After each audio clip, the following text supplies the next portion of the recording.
prensa.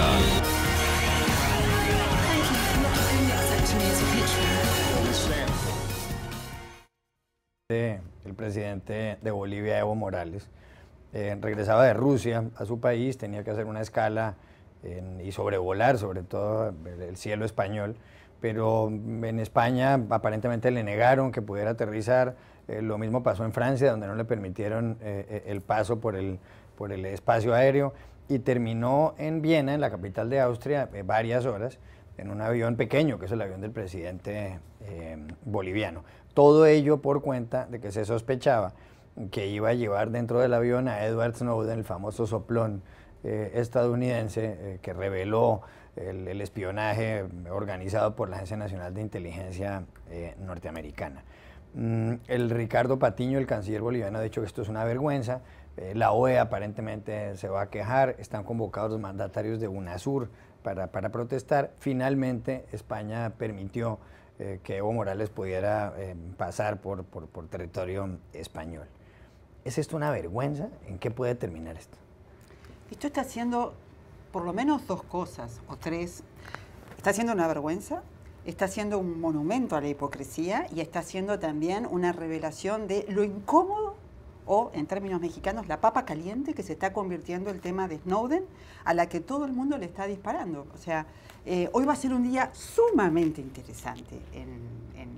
Van a ser 24 horas para seguir muy de cerca en Washington cómo se posiciona Washington en esto. Porque lo curioso del asunto es que quien cometió ayer el papelón flagrante fue Europa, diciéndole no pasen por acá, diciéndole que no al avión de un presidente. Esto es impresionante. Está elegido democráticamente. No, un presidente democrático, pero es una barbaridad lo que han hecho.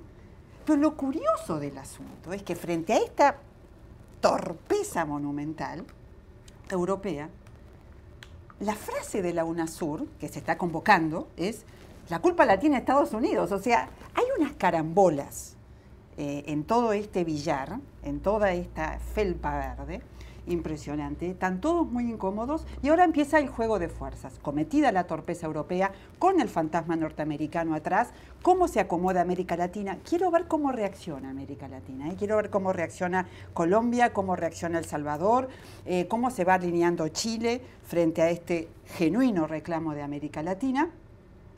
Y por supuesto, la gran pregunta a todo esto. Uno preguntaba cuando era chico, ¿dónde está Willy? Ahora, ¿dónde está Snowden? Que a todo esto es el que seguimos buscando, ¿no? José López Zamora. Sí, definitivamente yo coincido con Silvia, ¿no? Ya hubo una reacción de la Organización de Estados Americanos. Sí. El secretario general José Miguel Insulza declaró que, bueno, era una falta total de respeto, ¿no? Y bueno, este incidente efectivamente tiene muchas lecturas, ¿no? Por una parte demuestra que todavía hay clases sociales, incluso en el aire, ¿verdad? Yo me pregunto si eso mismo se lo hubieran hecho a un avión de Vladimir Putin, ¿no?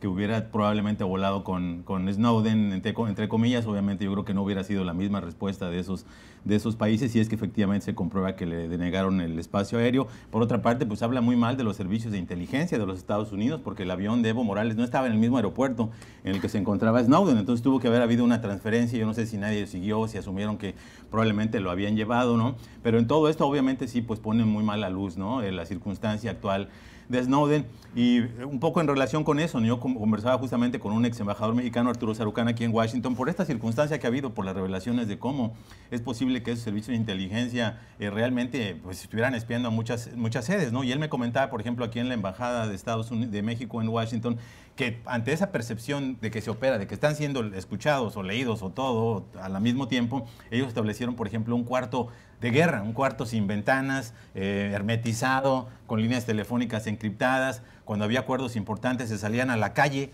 a hacer los acuerdos, no solamente con los mexicanos, sino incluso con algunos americanos que no querían que se enteraran. Había una línea directa con los servicios de México, por ejemplo, con Los Pinos. Y entonces él dice que es ingenuo pensar que Estados Unidos no está presente en todas estas escuchas, ¿no? Y hay que recordar, por ejemplo, en la guerra en Irak, el embajador mexicano entonces, Adolfo Aguilar Sincer, en la época del gobierno de Vicente Fox, denunció que Estados Unidos espiaba las deliberaciones a la guerra de Irak. Él se reunió con esos países que estaban, como recuerdan, buscando un compromiso. Sí. 6 países incluidos, por ejemplo, Chile, Francia, ¿no? Y se reúnen en un lugar secreto para dirimir esta posible alternativa. Saliendo de la reunión, donde obviamente no estaba presente Estados Unidos, le llamó un funcionario de Estados Unidos y le dijo, esa propuesta que estaban planteando no la vamos a aceptar, ¿no? Así que deséchenla, ¿no? Obviamente esto te habla, a México lo espiaron durante las negociaciones del TLC, los canadienses, ¿no? Está documentado en un libro muy bueno de James Bamford sobre la NSA. Entonces realmente esto ha abierto todo un espectáculo, ¿no? Ha abierto las cloacas, ¿no? Las coladeras de cómo realmente funcionan estas cosas en la vida real.